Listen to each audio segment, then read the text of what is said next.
नमस्कार। इंजीनियरिंग विषयों में रुचि बनाने और विषय समझ को मजबूत बनाने के लिए शुरू किए गए श्रीदेवी क्लासेज यूट्यूब चैनल पर एक बार फिर आपका स्वागत है। हमारे विषय इलेक्ट्रिकल मशीन्स की एग्जाम सीरीज में आज जानते हैं इंडक्शन मोटर की टॉर्क स्लिप कैरेक्टरिस्टिक के एनालिसिस के बारे में और जानते हैं मोटरिंग मोड के अलावा ब्रेकिंग और मशीन के जनरेटर मोड ऑपरेशंस क्या है और मोटरिंग मोड में स्टेबल और अनस्टेबल पोर्शन क्या सिग्निफिकेंस रखते हैं। शुरू करते हैं। एक इंडक्शन मोटर में टॉर्क और स्लिप के बीच में जो रिलेशनशिप है वो हमें एक इंफॉर्मेशन बताता है कि मोटर का जो टॉर्क है वो अलग अलग स्लिप कंडीशंस पर किस तरह से बदलता है। एक इंडक्शन मशीन को स्टडी करते हुए हम स्पीड की बजाय स्लिप का ज्यादा इस्तेमाल करते हैं और स्लिप एक रेशो है सिंक्रोनस स्पीड और मोटर की स्पीड के डिफरेंस का सिंक्रोनस स्पीड के साथ, और ये जो डिफरेंस ऑफ स्पीड है per unit of synchronous speed इसे हम स्लिप कहते हैं। और किसी स्लिप पर अगर सिंक्रोनस स्पीड NS 120 F/P हो तो मोटर की स्पीड NS 1 - S हो जाएगी। अगर एक मशीन के ऑपरेशन के दौरान उसकी स्पीड में चेंज होता है तो उसकी स्लिप बदल जाती है, और स्लिप बदलने से टॉर्क किस तरह से बदलता है उसे आज हम समझते हैं। टॉर्क और स्लिप के रिलेशन को समझने का तरीका ये ब्लू फ्रेम में आया हुआ टॉर्क स्लिप कैरेक्टरिस्टिक रिलेशन है। एक इंडक्शन मशीन या मोटर की सप्लाई वोल्टेज V हो तो टॉर्क सप्लाई वोल्टेज के स्क्वायर प्रोपोर्शनल है, अर्थात अगर हम वोल्टेज में 2% की इंक्रीज करेंगे तो टॉर्क 4% इंक्रीज हो जाएगा एंड सो ऑन। जो मोटर का टॉर्क है वो स्लिप के साथ साथ रोटर सर्किट के पैरामीटर पर डिपेंड करता है, और रोटर सर्किट में अगर रेजिस्टेंस R2 हो और रुकी हुई अवस्था में स्टैंड स्टिल कंडीशन में अगर रोटर का लीकेज रिएक्टेंस X2 हो तो जो टॉर्क का रिलेशन है supply voltage, rotor resistance, leakage reactance और स्लिप का वो ये फॉर्मेट रखता है। अगर हम एक जनरल इंडक्शन मशीन की डिजाइन देखें तो हम एफिशिएंसी इंप्रूवमेंट के लिए रोटर को कम रेजिस्टेंस का बना सकते हैं, लेकिन लीकेज रिएक्टेंस को एक लिमिट से ज्यादा कम करना संभव नहीं है। तो सामान्य 50 हर्ट्ज सप्लाई फ्रीक्वेंसी की जो हमारी इंडक्शन मोटरें होते हैं उनमें रुकी हुई अवस्था का लीकेज रिएक्टेंस रोटर का रोटर रेजिस्टेंस से लगभग 10 गुना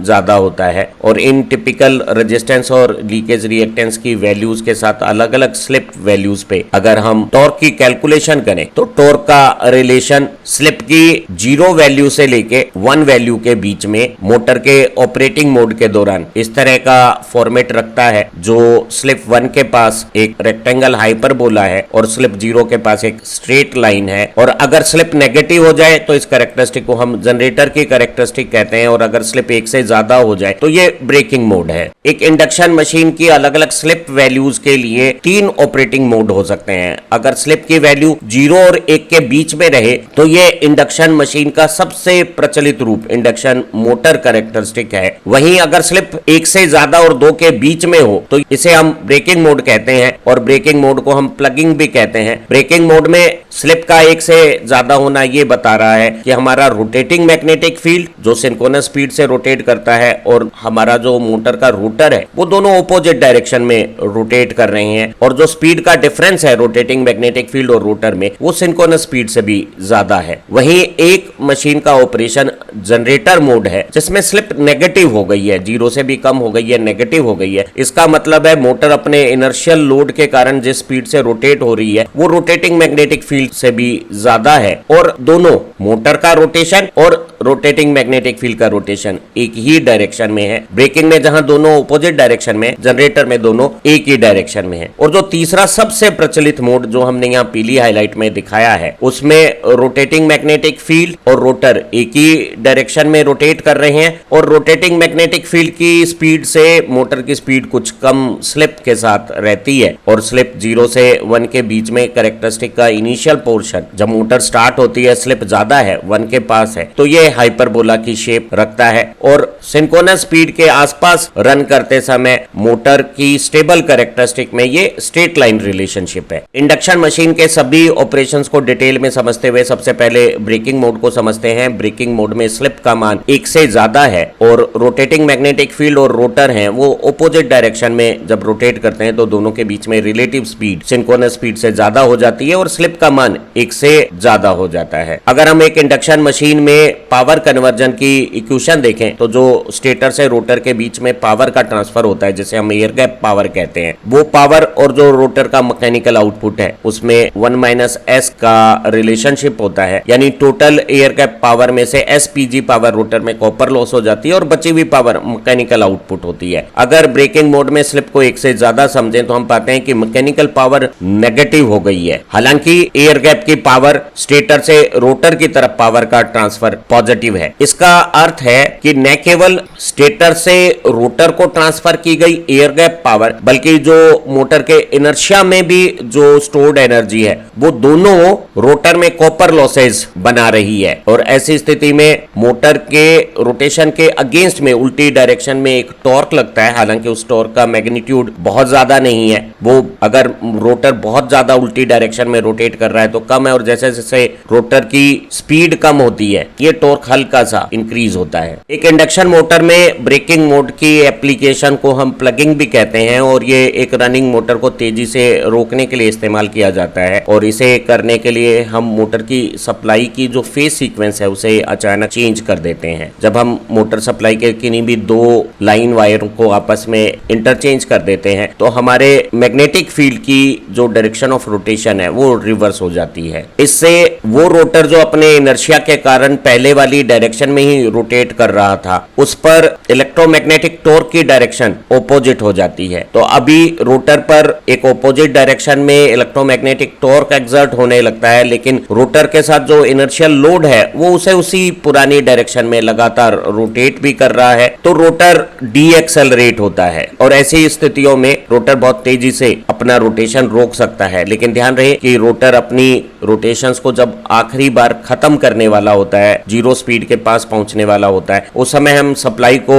मोटर से डिस्कनेक्ट अगर नहीं करेंगे तो वही मोटर उल्टी डायरेक्शन में रोटेट करने लग जाएगी। इस तरह से एक रनिंग मोटर को फेज सीक्वेंस को बदलकर अचानक तेजी से रोकना प्लगिंग कहलाता है। और प्लगिंग के दौरान मोटर को सप्लाई से भी रोटर की तरफ एयर गैप से पावर ट्रांसफर होती है, और जो उसके इनर्शियल लोड में काइनेटिक एनर्जी स्टोर्ड है वो भी रोटर में कॉपर लॉसेस के बतौर पे हीट पैदा करती है। तो इन दोनों के कारण मोटर में बहुत ज्यादा हीट एनर्जी इस प्लगिंग ऑपरेशन के दौरान बनती है। तो ऐसे प्लगिंग वाली मोटरों को स्पेशल रग्ड ज्यादा बेहतर डिजाइन का बनाना जरूरी है, अन्यथा प्लगिंग के दौरान मोटर में किसी तरह के रोटर में ओवरहीटिंग होने से डैमेजेस हो सकते हैं। एक इंडक्शन मशीन में जब स्लिप एक से ज्यादा होती है तो इसे प्लगिंग या ब्रेकिंग कहते हैं, और अगर स्लिप नेगेटिव हो जाए तो वो जो मोड है वो इंडक्शन जनरेटर कैरेक्टरिस्टिक कहलाती है। और जनरेटिंग मोड में मोटर के रोटेशन के revolution per second rotating magnetic field के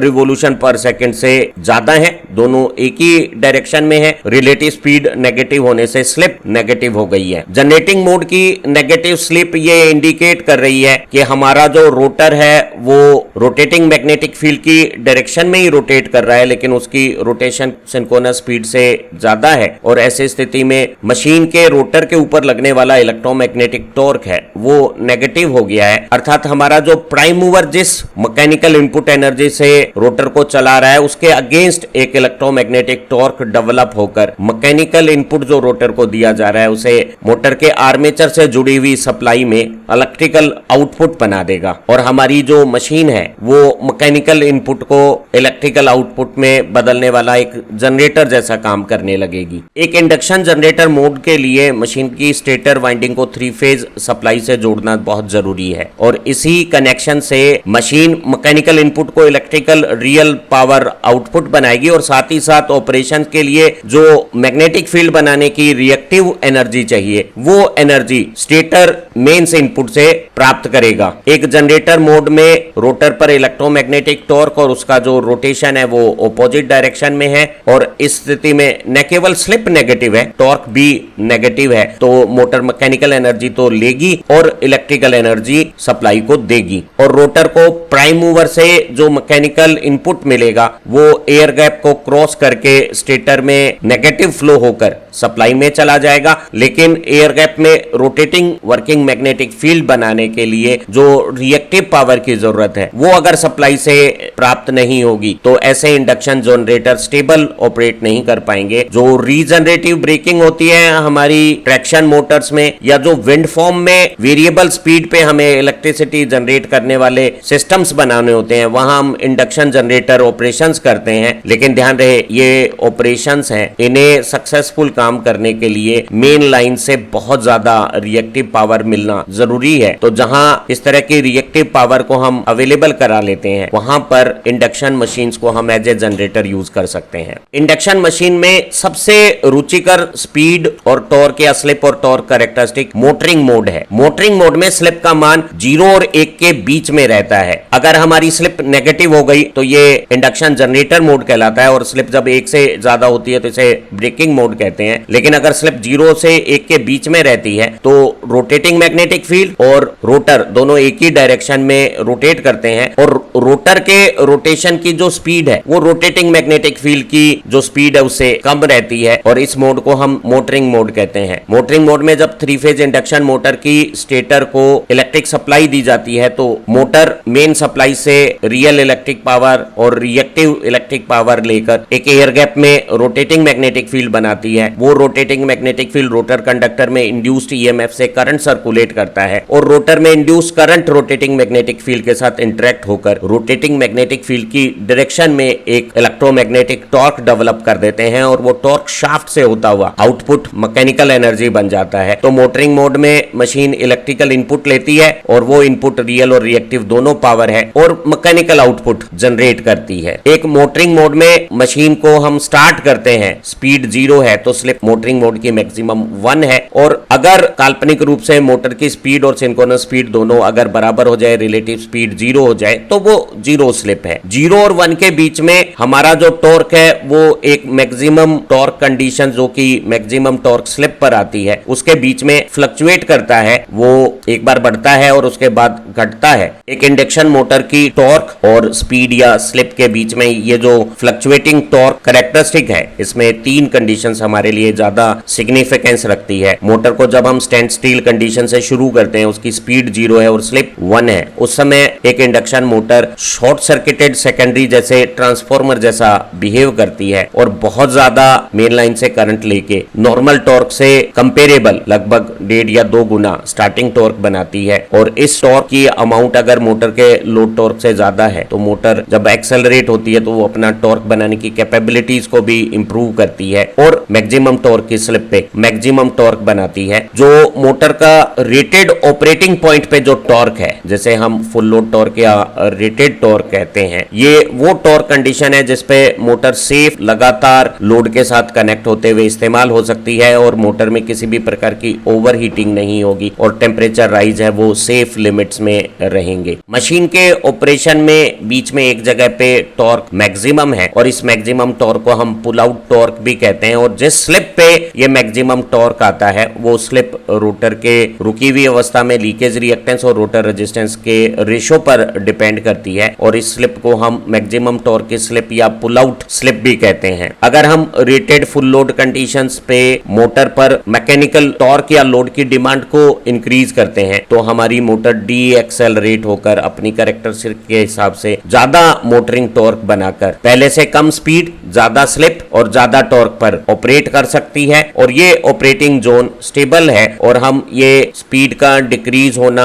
और टॉर्क का इंक्रीज होना मैक्सिमम टॉर्क कंडीशंस तक पा सकते हैं। लेकिन इस कंडीशंस पे एक मशीन को अगर ज्यादा समय तक हम इस्तेमाल करते हैं तो मोटर के द्वारा हायर स्लिप पर जो रोटर कॉपर लॉसेस बनाए जा रहे हैं वो बहुत ज्यादा हो सकते हैं, और लंबे समय तक मोटर का ऐसा इस्तेमाल मोटर को डैमेज भी कर सकता है। तो ये जो मैक्सिमम टॉर्क है या फुल लोड टॉर्क है, ये एक मोटर की शॉर्ट ड्यूरेशन में ओवरलोड कैपेसिटीज को रिप्रेजेंट कर रहा है। एक इंडक्शन मशीन की मोटरिंग मोड में या इंडक्शन मोटर की टॉर्क और स्लिप की कैरेक्टरिस्टिक को स्लिप 0 और 1 के बीच में 2 भागों में हम बांट सकते हैं। 0 स्लिप के पास जब स्लिप की वैल्यूज कम होती है, इस लो स्लिप रीजन को जहां ऑपरेटिंग कैरेक्टरिस्टिक एक स्ट्रेट लाइन पोर्शन रखती है, इसे हम स्टेबल कैरेक्टरिस्टिक भी कहते हैं। और यहां एक मोटर लगातार कंटिन्यूअसली स्टेबल एक कांस्टेंट टॉर्क बनाते हुए कांस्टेंट स्पीड पर रन भी कर सकती है, और फ्लक्चुएट होने पर भी एक नई स्पीड और नई टॉर्क कंडीशंस पर अपना ऑपरेशन शिफ्ट कर सकती है। वहीं एक दूसरा पोर्शन कम स्पीड और ज्यादा स्लिप की पोजीशंस पर अनस्टेबल रीजन है, जिसमें टॉर्क और स्लिप के बीच में एक इनवर्स रेक्टेंगल हाइपरबोला कैरेक्टरिस्टिक है। इन दोनों कैरेक्टरिस्टिक में अगर एक मशीन अनस्टेबल पोर्शन में है तो या तो वो रुक जाएगी या फिर स्टेबल पोर्शन में शिफ्ट हो जाएगी, और अगर कैरेक्टरिस्टिक स्टेबल पोर्शन में है तो वो मैक्सिमम टॉर्क की स्लिप के बीच में मैक्सिमम टॉर्क बनाने तक स्टेबल ऑपरेट करती रहेगी। लो स्लिप के या रोटर के सिंक्रोनस स्पीड के बराबर स्पीड पे चलने वाली कंडीशंस पे जब स्लिप की वैल्यू बहुत कम नियरली जीरो है तो रोटर का जो स्टैंड स्टिल रिएक्टेंस के साथ स्लिप फ्रीक्वेंसी पे जो रिएक्टेंस बनता है SX2 वो काफी कम हो जाता है, और हमारे टॉर्क के इस एक्सप्रेशन में डिनोमिनेटर में रोटर रेजिस्टेंस के स्क्वायर के साथ साथ स्लिप फ्रीक्वेंसी पे जो रोटर का लीकेज रिएक्टेंस की स्क्वायर वैल्यू है वो समेशन में आती है। क्योंकि SX2 R2 की कंपैरिजन में छोटा हो गया है तो हम इस छोटी टर्म्स को समेशन में अगर नेग्लेक्ट कर दें तो हमारा टॉर्क का सिंप्लीफिकेशन इस रूप में हो सकता है। और अगर सप्लाई वोल्टेज और रोटर रेजिस्टेंस दोनों कांस्टेंट है तो हम कह सकते हैं कि इस लो स्पीड रीजन में जब हमारी मोटर सिंक्रोनस स्पीड के बराबर स्पीड पे रोटर को रोटेट कर रही है उस दौरान टॉर्क स्लिप के डायरेक्ट प्रोपोर्शनल है। तो स्लिप अगर इंक्रीज होती है, मोटर थोड़ी डीएक्सेलरेट होती है तो हमारा टॉर्क स्लिप के लीनियर प्रोपोर्शन में इंक्रीज होगा। अर्थात हम कह सकते हैं कि 1% स्लिप की तुलना में 5% स्लिप पर टॉर्क 5 गुना ज्यादा हो जाएगा। आमतौर पे हमारी मोटर पे अगर मैकेनिकल लोड नहीं हो तो फ्रिक्शन विंडेज का जो मामूली लोड होता है उसमें वो आधा % से भी कम स्लिप पे ऑलमोस्ट सिंक्रोनस स्पीड पे ऑपरेट होती है, और जब उस पे मैकेनिकल लोड इंपोज करते हैं तो वो जब डीएक्सेलरेट होती है उसकी स्लिप जब इंक्रीज होती है तो मोटर ज्यादा टॉर्क स्लिप के प्रोपोर्शनल बनाती है, और सिंक्रोनस स्पीड से लेके मैक्सिमम टॉर्क की स्लिप पे पुल आउट टॉर्क बनाने के दौरान ये एक स्टेबल ऑपरेटिंग पोर्शन है। अगर मोटर पे टॉर्क की डिमांड ज्यादा होगी तो वो पहले से कम स्पीड और ज्यादा स्लिप पे अपना नया ऑपरेटिंग पोजीशन प्राप्त कर लेगी। ध्यान रहे ये स्टेबल पोर्शन का जो लीनियर टॉर्क स्लिप रिलेशन है वो नो लोड से फुल लोड के बीच में ही एप्लीकेबल है। मैक्सिमम पुल आउट टॉर्क के पास इसमें हल्की नॉन लीनियरिटी दिखने लगती है। सिंप्लीफाइड रिलेशन से हम समझ सकते हैं कि जीरो स्लिप पे जब रोटर सिंक्रोनस स्पीड पे चल रहा होगा तो मोटर के द्वारा बनाया हुआ टॉर्क जीरो है, और ये काल्पनिक स्थिति केवल उस आदर्श इंडक्शन मशीन या मोटर में हो सकती है जिसमें किसी भी प्रकार के फ्रिक्शन विंडेज लॉसेज नहीं है, कोई मैकेनिकल लोड नहीं है। अक्सर हमारी मशीनों पे जब वो चलती हैं तो उन्हें फ्रिक्शन और विंडेज लॉसेज पूरी करने होते हैं, कुछ मैकेनिकल लोड भी मशीन पे हो सकता है। तो इन सब लोड के अगेंस्ट में कांस्टेंट स्पीड को मेंटेन करने के लिए हमें कुछ टॉर्क चाहिए, और क्योंकि स्लिप जीरो पे टॉर्क नहीं बनता तो एक इंडक्शन मोटर सिंक्रोनस स्पीड पे रन नहीं हो सकती। लेकिन अगर हम नियरली जीरो स्लिप से मैक्सिमम टॉर्क की स्लिप के बीच में इस पोर्शन को देखें जहां टॉर्क और स्पीड में नेगेटिव स्लोप कैरेक्टरिस्टिक है, इस कैरेक्टरिस्टिक पोर्शन को हम स्टेबल ऑपरेटिंग पॉइंट कहते हैं। और अगर मोटर डीएक्सेलरेट होती है, उसकी स्पीड कम होती है, स्लिप इंक्रीज होती है तो मोटर के द्वारा बनाया जाने वाला टॉर्क इंक्रीज होके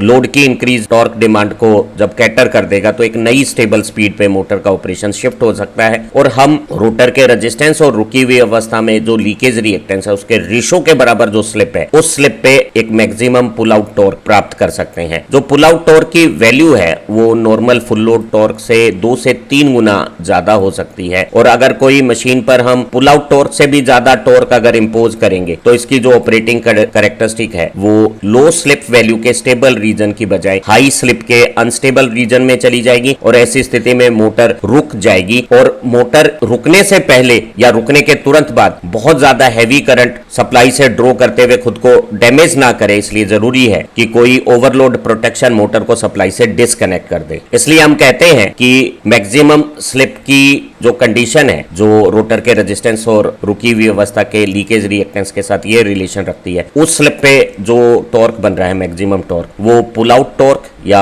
ब्रेकडाउन टॉर्क है, और इससे ज्यादा टॉर्क पे एक इंडक्शन मोटर काम नहीं करेगी। और इस टॉर्क के आसपास की स्थितियों पे भी अगर हम स्टेबल जोन में भी हैं तो भी मशीन का ऑपरेशन टेम्परेचर राइज को एक लिमिट से ज्यादा कर सकता है। तो ये सिर्फ शॉर्ट टाइम रेटिंग के लिए फुल लोड से ज्यादा टॉर्क बनाने की पॉसिबिलिटीज हैं। कंटिन्यूअसली आप मैक्सिमम टॉर्क कंडीशंस पे मोटर को ऑपरेट नहीं कर सकते। अब जरा दूसरे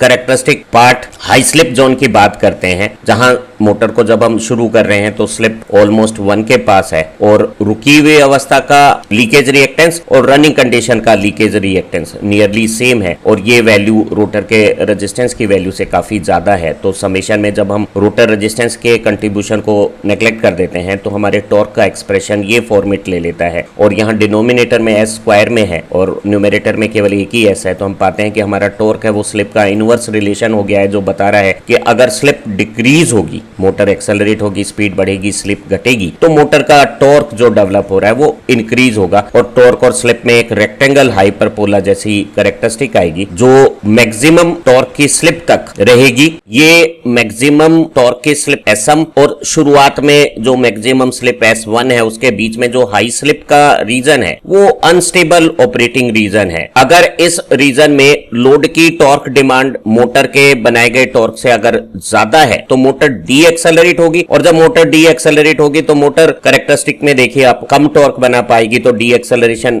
और ज्यादा होगा और अंत में मोटर को रुक जाना पड़ेगा, वो स्टैंड स्टिल हो जाएगी। और ऐसी स्थिति में शुरुआती स्थितियों में मोटर एक ऐसे ट्रांसफार्मर जैसी बिहेव करती है जिसकी सेकेंडरी शॉर्ट सर्किटेड है और वो बहुत ज्यादा करंट पे जब ऑपरेट होती है तो ओवरहीटिंग से डैमेज भी हो सकती है। तो हमें प्रॉपर प्रोटेक्शन गियर इस्तेमाल करने होंगे या कुछ ऐसे स्टार्टिंग अरेंजमेंट भी इस्तेमाल करने होंगे कि स्टार्टिंग के दौरान मोटर बहुत ज्यादा स्टार्टिंग करंट ना ले। अगर इस अनस्टेबल पोर्शन में लोड का टॉर्क कम है और मोटर ने ज्यादा स्टार्टिंग टॉर्क बनाया है, वो एक्सेलरेट हुई है, तो मोटर के द्वारा डेवलप टॉर्क और ज्यादा इंक्रीज होगा और जो लोड की टॉर्क रिक्वायरमेंट है और मोटर का टॉर्क है उन दोनों का डिफरेंस और ज्यादा एक्सेलरेटिंग टॉर्क बनकर मोटर को हायर स्पीड और लो वैल्यू ऑफ स्लिप के इस स्टेबल पोर्शन में शिफ्ट कर देगा। तो अनस्टेबल पोर्शन में या तो मोटर लोड टॉर्क ज्यादा है तो रुक जाएगी और अगर लोड टॉर्क कम है तो वो स्टेबल पोर्शन में शिफ्ट हो जाएगी। अनस्टेबल पोर्शन में ऑपरेशन कंटिन्यूअस नहीं होगा, ये एक ट्रांजिटरी मोड है जिसमें मोटर स्टार्ट होकर बहुत ज्यादा नियरली सिंक्रोनस स्पीड के पास बहुत कम स्लिप पे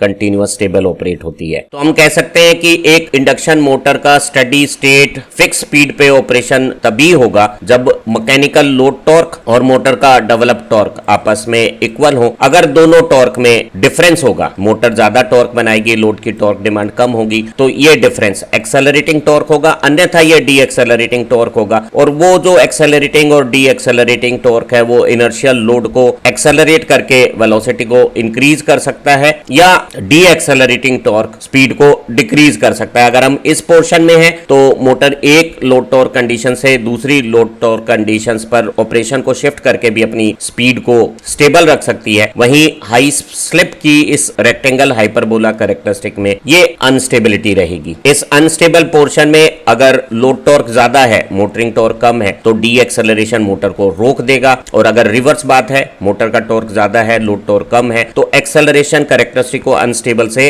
स्टेबल पर ले जाएगा। वहीं स्टेबल रीजन में अगर मोटर को ज्यादा लोड बनाना है तो मोटर डी एक्सेलरेट होगी, थोड़ी स्पीड को कम करेगी, स्लिप जब इंक्रीज होगी तो टॉर्क स्लिप के प्रोपोर्शनल बढ़ेगा और मोटर पहले से ज्यादा स्लिप के साथ ज्यादा टॉर्क बनाएगी और इंक्रीज लोड टॉर्क डिमांड को जब मैच कर देगी तो मोटर नई रिड्यूस स्पीड पे कंटिन्यूअस स्टेबल ऑपरेट कर सकेगी। तो हम कह सकते हैं कि एक मोटर का जो स्टेबल ऑपरेशन है वो सिंक्रोनस स्पीड से लेकर मैक्सिमम टॉर्क की जो स्लिप कंडीशंस है उन्हीं के बीच में है, वो इस शुरुआती दौर में अनस्टेबल ऑपरेशन रखती है। उम्मीद है आज की इस लर्निंग वीडियो से आपको एक इंडक्शन मोटर की टॉर्क स्लिप कैरेक्टरिस्टिक अच्छी तरह से समझ में आ गई होगी और परीक्षाओं में जो इससे रिलेटेड एग्जामिनेशन क्वेश्चन है उसका आंसर भी आप बहुत परफेक्शन से दे पाएंगे। आप अच्छा पढ़ें, तरक्की करें और प्रोफेशनल लाइफ में भी राइज करें। इन्हीं कामनाओं के साथ फिर मिलेंगे एक नई इसी तरह की लर्निंग वीडियो के साथ। Thank you very much.